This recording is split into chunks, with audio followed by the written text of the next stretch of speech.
Hello guys, 1 মিনিটে আপনার imo account delete করুন খুব সহজেই।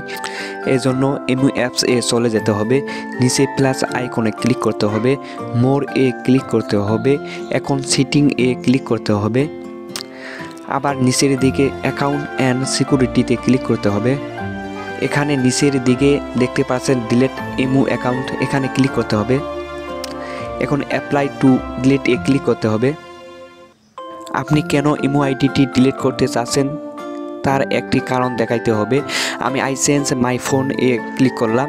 এখন ইমো অ্যাকাউন্টটি যে নাম্বার দিয়ে খোলা হয়েছে সেই ফোন নাম্বারটি এখানে দিতে হবে, তাই ফোন নাম্বার এ ক্লিক করতে হবে। অবশ্যই 0 দেওয়া যাবে না, তা পূর্বে দেওয়া আছে। এখন উপরে টিরি চিহ্নে ক্লিক করতে হবে। এখানে আমাদেরকে 15 সেকেন্ড ওয়েট করতে হবে, এরপর তা সম্পূর্ণ হবে। নিচে এগ্রি অ্যান্ড ডিলিট অপশনে ক্লিক করতে হবে, আবার ডিলিট এ ক্লিক করতে হবে, আবার ওকেতে ক্লিক করতে হবে। এখন এগ্রি ক্লিক করতে হবে। এইরকম ইন্টারফেস দেখতে পাবেন। আপনার ইমো অ্যাকাউন্টটি ডিলিট হয়েছে। এখান থেকে আবার যদি ওই নাম্বারে ইমো অ্যাকাউন্ট খুলতে চান তাহলে এখান থেকে পারবেন। ভিডিওটা কেমন হয়েছে কমেন্টে জানাবেন। লাইক ও সাবস্ক্রাইব করতে ভুলবেন না। ধন্যবাদ।